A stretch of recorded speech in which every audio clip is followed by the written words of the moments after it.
یادی دامەزراوەی کەریمی عەلەکە بە خێراتنی جەنابتان دەکەین.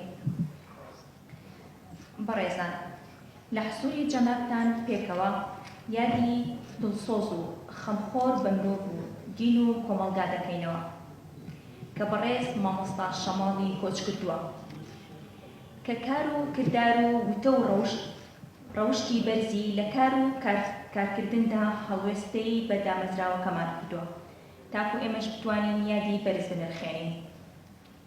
ئامادەبوانە خۆشەویست، دامەزراوەکەمان لە ماوەی چەند ساڵێکی کەمی دامەزراندنیدا بۆتە هەوێن و لەدایکبوونی چەندین چالاکی گرنگ و ڕۆژە لە پێناو خزمەتکردن بە تاکەکانی کۆمەڵگا.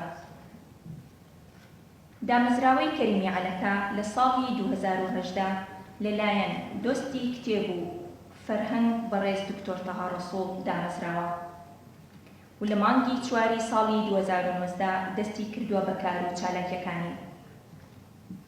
جێ ئاماژەیە دامەزراوەی کەریمی عەلەکە لە پاڵ کارە خێرخوازیەکانیدا باخێکی تەواوی داوە بە پرۆژەی پەروەردەیی کولتوری، هونەری، ژینگەیی، تەندروستی و ڕۆشنبیری و ئیتر.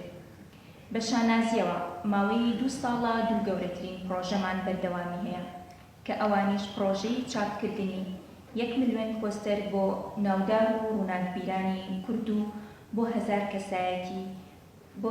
کەسایەتی و پرۆژەی بەخشینی 100,000 کتێب و کتێبخانە بە ناوەندەکانی خوێندن کە هەر خوێندنگەیەک بە دیاری 100 کتێب و کتێبخانەیەکی پێبەخشراوە. هاوکات پەردەمان لەسەر چەندین پەیکەری کەسایەتی ناودار و خەمخۆری کوردستان لە سەرجەم شار و شارچکەکانی کوردستاندا داوە. بەڕێزان، ئێمە نووسەران و خوێنەرانی جدیمان لایەت نەکردووە دەستگای ڕۆشنبیری چەمان عیرفان لەو پێناوەدا هاتۆتە بوون کە دەستگایەکی ڕۆشنبیریە و بۆتە هەوێنی چاپکردنی چەندان کتێبی فکری و فەلسەفە و جینۆسایت. بەڕێزان، وا ئەمڕۆژ پێکەوە بە هاوکاری ئێوە و بە پشتیوانی دۆستی پرسەنەتەوەیەتی و کولتوری و ئەدەبی کوردی بەڕێز دکتۆر تەها ڕەسوڵ بە چاودێری پارێزگای سلێمانی دامەزراوەی کەریمی عەلەکە و ڕێکخراوی ئایندا بۆ ژینگە پارێزی بۆ جاری دووەم مەراسیمی ئاڵتوونی بۆ چالاکوان و ژینگە دۆست و پەروەردکار و بانگخوازێکی ئاینی کورد مامۆستا شەماڵ موفتی دەکەین. دووبارە بەخێربێن.